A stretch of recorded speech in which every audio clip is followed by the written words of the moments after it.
Watson investigates. I was sitting in Sherlock Holmes's rooms in Baker Street. He was looking at my boots. "Why Turkish?" He asked. "They're made in England," I replied. "I bought them yesterday," "I can see that," he said. "Anyway, I didn't mean your boots. I meant the bath. Why did you have a Turkish bath?" It's good for my health," I said. "I wanted a change." "You shouldn't let the assistants at the baths tie your bootlaces. You tie them better yourself." I looked at my laces and saw the knot was in fact tied a little differently to the way I usually tied my knots. Incredible, I thought.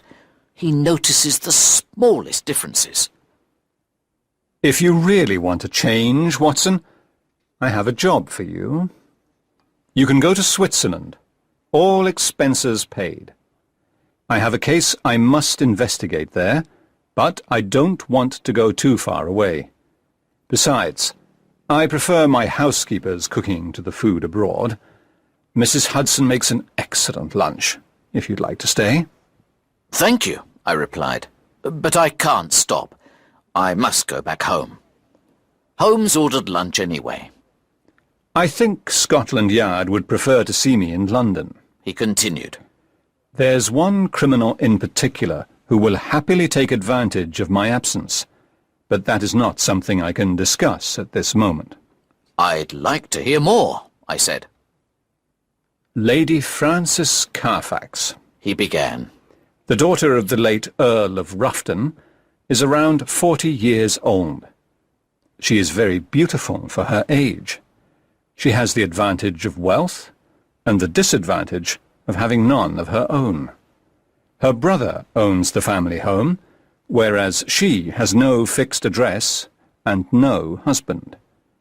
She has some valuable Spanish jewellery, which she carries with her everywhere. I'm afraid that she may be in danger." "I don't understand," I said. "Is Lady Frances Carfax in Switzerland?" "An interesting question," he replied. "Is she there, or somewhere else? Is she alive, or is she dead? Her family last heard from her more than 5 weeks ago. She has a friend in England she often writes to. She has had no letters from her." "Has anyone seen her?" I asked. "She went into a bank in Switzerland 4 weeks ago and wrote a cheque for £50 to her maid. Send me a telegram if you find out more information." Holmes gave me an address of a hotel in Lausanne. "Holmes, are you really asking me to investigate?" "Of course. Here, I have a first-class ticket you can have. Now, shall we eat?" 2 days later, I arrived at the hotel in Lausanne. I found out that Lady Frances often stayed there. She was a lovely lady. She was interested in books, and she often went for walks on her own. She told the owner she was going to stay for the summer, but 5 weeks later she paid in advance and left early. The head waiter was engaged to her maid, Marie, and he knew nothing of their plans to leave until he received a letter from his fiancée. It said that she was visiting her family in France to tell them about their engagement. I asked to speak to him. The waiter couldn't tell me much about Lady Frances. Marie never spoke about her employer's private matters, but he remembered something interesting.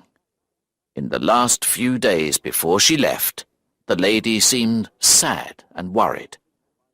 A dark-haired man with a beard was seen holding her by the arm near the lake. Marie thought the man was following her because she saw him again near the hotel.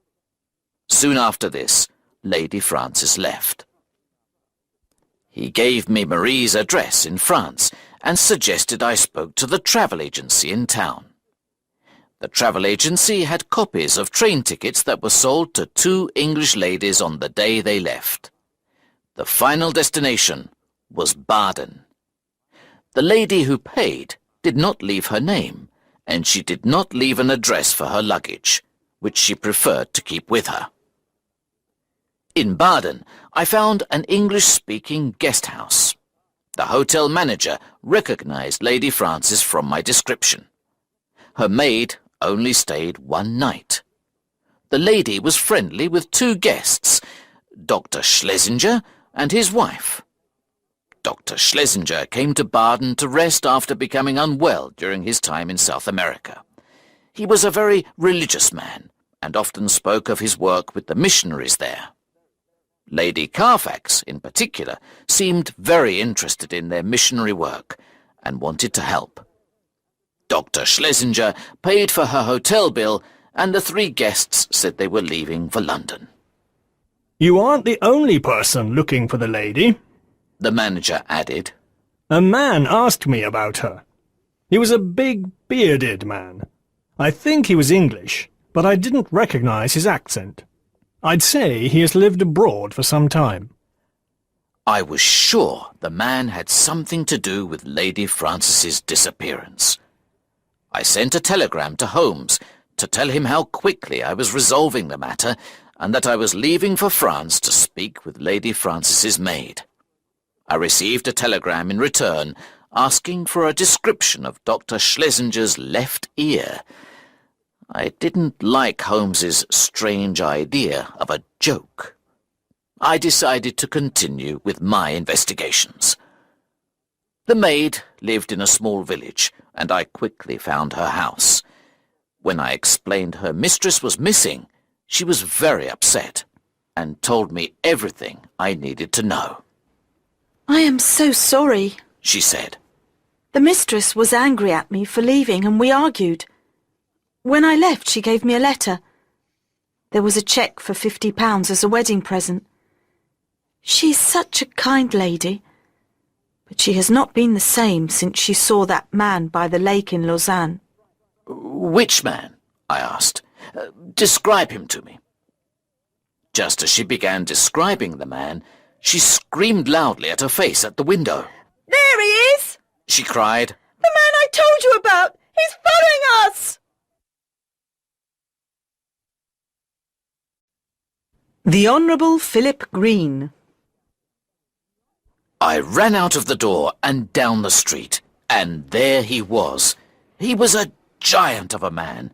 He was tall with wide shoulders, a dark beard and big dark brown eyes.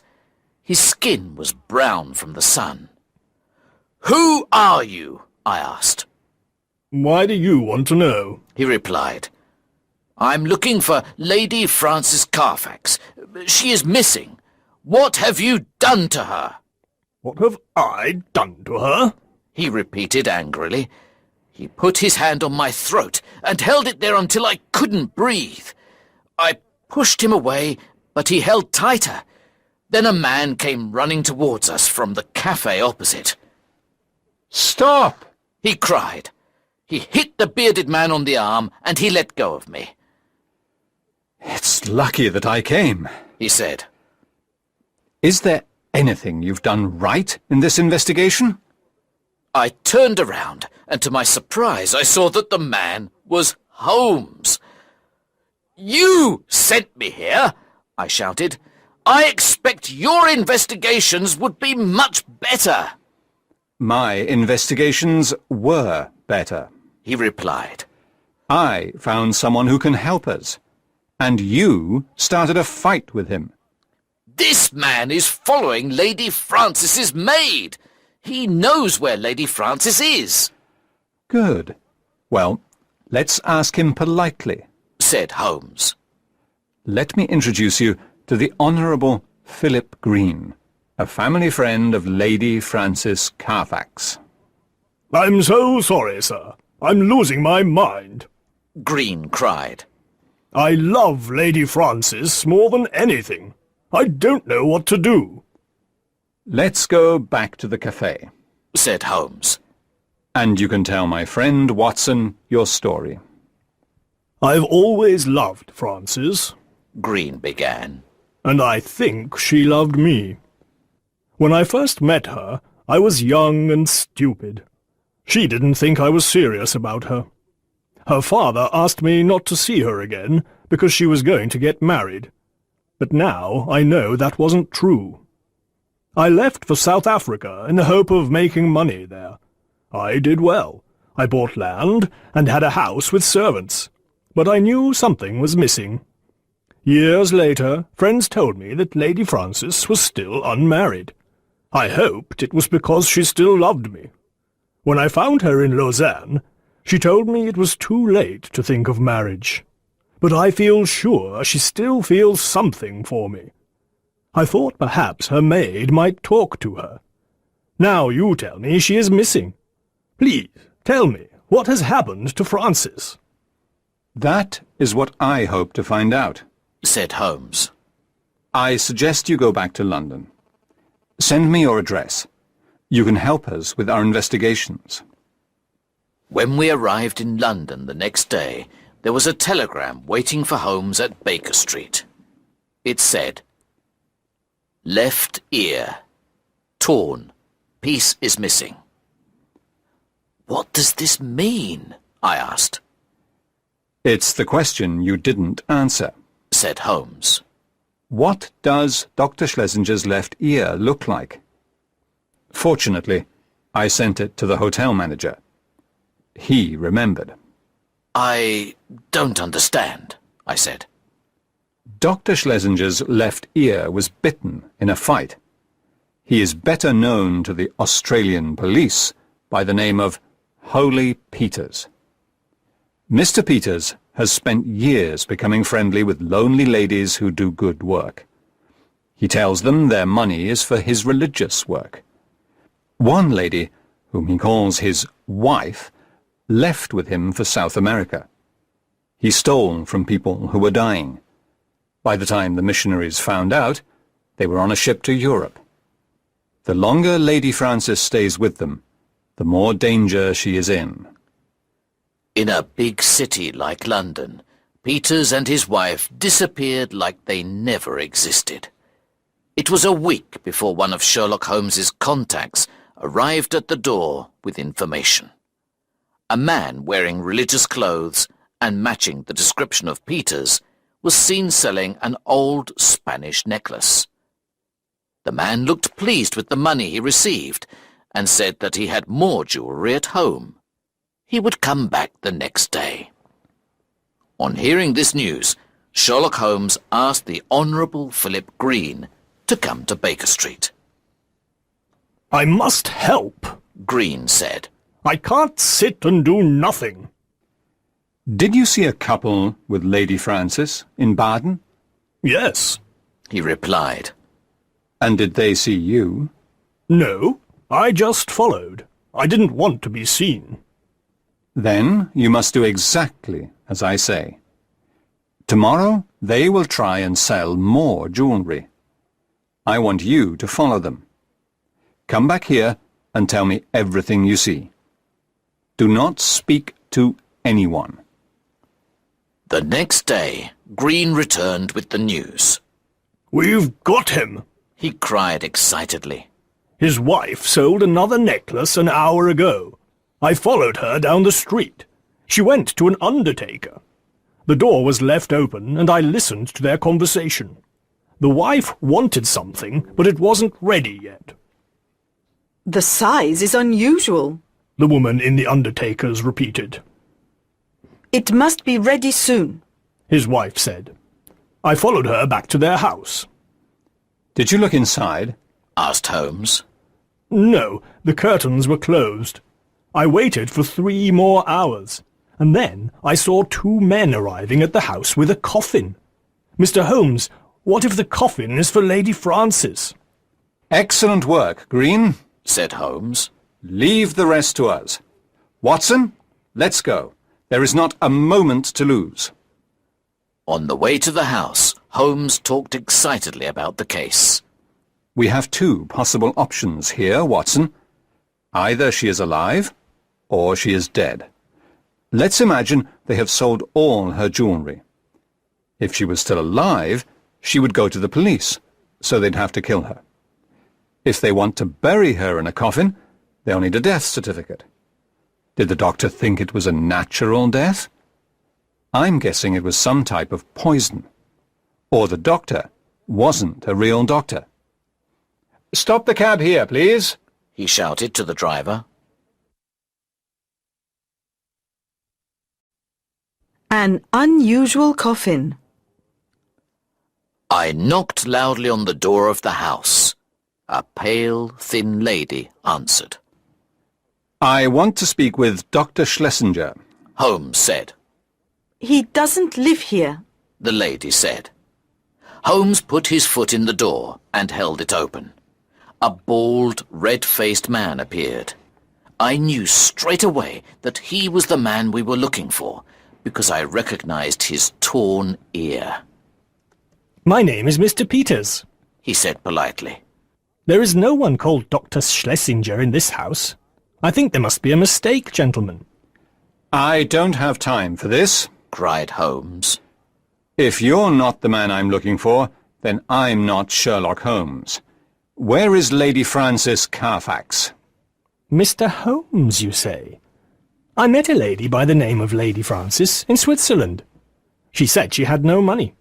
I paid her hotel bill and her ticket home. She gave me some jewellery in return. Unfortunately, it was worth nothing. I hope you find her. He added in the same soft voice. "You can be certain that I will find her. Said Holmes. In this house." I'm sorry. Said Peters. You can't come in. You don't have a warrant. Holmes showed him his gun. "This is my warrant," He said. Call the police! Mr. Peters shouted to his wife. "Where is the coffin that came into the house today?" Asked Holmes. Surely you must have some respect for the dead. Peters cried. Holmes and I searched the house. The coffin was in the dining room. Peters followed behind us. "Open the coffin." Shouted Holmes. Never! I won't open a closed coffin. He replied. "Then I will." Said Holmes. He took out a knife. "Watson, help me lift the lid, please." We pushed up the lid, and there, at the bottom of a very big coffin, was a poor old lady of 90 years old. Even I could see that she was not Lady Frances. Sherlock Holmes looked pale. He shut the lid angrily. Mr. Peters was laughing loudly. Oh, I'd pay money to see that again. The man I've heard so much about, the great Sherlock Holmes, has made a mistake. Who did you think you were going to find? Lady Frances, perhaps? "Who is the woman in the coffin?" Asked Holmes impatiently. We are kind people, Mr. Holmes. She was my wife's nurse. She was very ill, and she had no money to pay for a doctor, so we looked after her in her final hours. She died a few days after she arrived. We paid for a coffin, and we are going to bury her tomorrow. The funeral is at 8:30. Then we heard a voice behind us. It was the police sergeant. Holmes, I need to see your warrant. Arrest him! Cried Peters. We walked outside with the police sergeant. "This matter isn't finished," Said Holmes. "I will get a warrant. Watch these people carefully. He added to the police sergeant. Don't let them leave the house." Later that day, we went to Scotland Yard to ask about the warrant. When we returned, I went to bed. I could hear Holmes walking around his room. He could not sleep. The next morning, at 7:20, he knocked on my door. "Quickly!" He said. "It's life or death, Watson, and very little chance of life. What time's the funeral?" 8:30, I replied. 50 minutes later, we were at Mr. Peters's house again. 4 men were carrying the coffin to a carriage outside the house. "Take the coffin back inside," Cried Holmes. Mr. Holmes, Said Peters.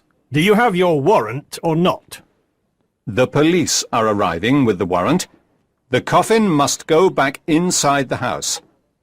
I'll give a gold coin to the first person who opens it. Once inside, the men worked quickly to open it. I put my hand over my nose and mouth. The coffin smelt terribly of chloroform. Inside the coffin were 2 bodies, and one of them was a pale but beautiful lady. Her head was covered in a cloth left in the anaesthetic. Holmes lifted her out of the coffin. At that moment, the sergeant arrived with the warrant. Mr. Peters and his wife ran out of the door. 2 more policemen were waiting outside and ran after them. Dr. Watson, I need your help. Holmes said. Lady Frances was still alive. There was a small chance we could save her. 30 minutes later, after some medicine and a lot of help to start her breathing again, she opened her eyes. She was very confused. You can take the poor old lady who is still in this coffin.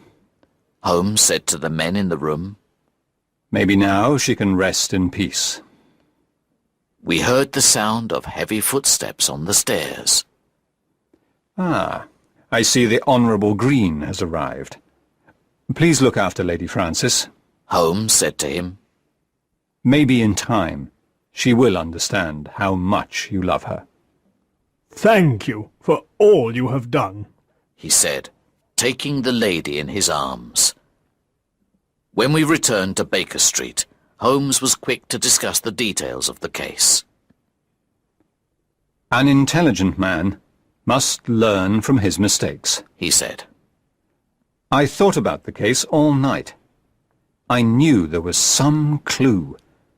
And there it was. The word unusual. It's true. It was an unusually big coffin for a small body. They had a death certificate for the old lady. No one would know their plan. They were going to bury Lady Frances alive so they wouldn't have to commit murder. I believe we found her just in time. These are very clever criminals, Watson. I'll be surprised if the police catch them. I'll be interested to see what they do next. Very interested. What do you think? Should we ask Mrs. Hudson for some tea?